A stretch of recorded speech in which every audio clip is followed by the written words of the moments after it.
આપ જોઈ રહ્યા છો સ્ટાર ન્યૂઝ ગુજરાતી લાઈવ।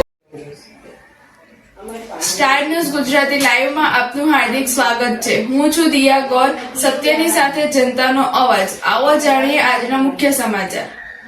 હું સ્ટાર ન્યૂઝ ગુજરાતી ચેનલનો રીડર ડૉક્ટર પ્રજ્ઞેશ પટેલ આજે આવ્યો છું ચીખલી તાલુકાના અંબજ ગામમાં અમે એક એવા શિક્ષિકા મેડમને મળ્યા છે કે જે હેન્ડીકેપ હોવા છતાં પણ બે ગામના બાળકોને ભણાવે છે। એક ગામમાં જે એમનું પોતાનું ઘર છે જ્યાં કોઈકે એમને હેલ્પ કરી હતી ને ત્યાં આખું ટ્યુશન ક્લાસ ચલાવે છે, અને બીજા ગામમાં જ્યાં આવ્યા હતા ત્યાં આગળ એવું થયું હતું કે અહીંયાના છોકરાઓને 10 કિલોમીટર ટ્રાવેલિંગ કરીને એમના ટ્યુશન ક્લાસ જવું પડે, તો મેડમ અને એમના હસબન્ડ બંને મળીને એવું નક્કી કર્યું કે જો કોઈ એમને જગ્યા આપે તો એ મેડમ અહીંયા આવીને છોકરાઓને ભણાવશે।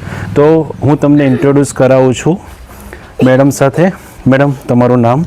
સર, મારું નામ છે પટેલ પદ્માબેન અને હું સુખાબારી ગામની રહેવાસી છું, વાંસદા તાલુકાનું।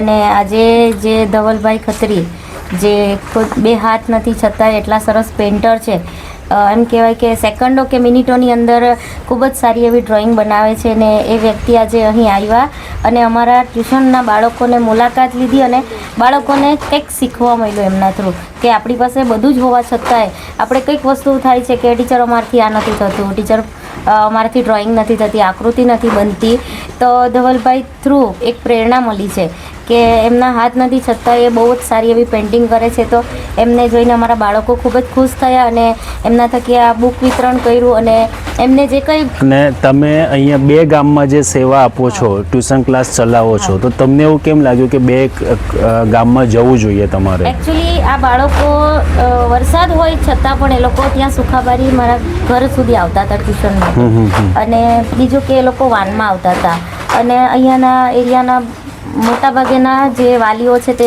ખેતી કામ છે, મજૂરી છે ને પશુપાલનનું કરતા હોય છે, તો ટ્યુશનની ફી પ્લસ આ કહેવાય ભાડું બધું કાઢવું મુશ્કેલ થાય। વાલીઓએ કીધું કે મેડમ તમે આવશો, તો મેં કીધું મને જગ્યા મળતી હોય તો બેશક હું ભણાવવા આવીશ ત્યાં। અને ખરેખર અહીંયા વાલીઓનો અને છોકરાઓનો બહુ જ સારો રિસ્પોન્સ રહ્યો, અને છોકરાઓ પણ બહુ ડાયા છે ને બહુ સારી રીતના રિસ્પોન્સ કરે છે અને ભણે છે।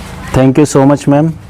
હું બસ એ જ જણાવવા માગું છું કે યુનિક આર્ટિસ્ટ ફાઉન્ડેશન દ્વારા જે અહીંયા એક વિઝિટ કરવામાં આવી છે, તો ઘણું બધું મોટિવેશનલ મળે છે બાળકોને, અને બાળકોને જે રીતના એ લોકો ભણી રહ્યા છે, તો સમાજમાં અને જે રીતના મેડમ સમાજમાં સેવા પણ કરી રહ્યા છે, ભણાવી બી રહ્યા છે, પોતાનું ગુજરાન પણ ચલાવી રહ્યા છે, અને ઇવન કુદરતે એમને કંઈક એમની પાસેથી લીધું છે તો એમને કંઈક સારી એવી પ્રેરણા બી ખૂબ જ આપી છે। ખૂબ ખૂબ ધન્યવાદ।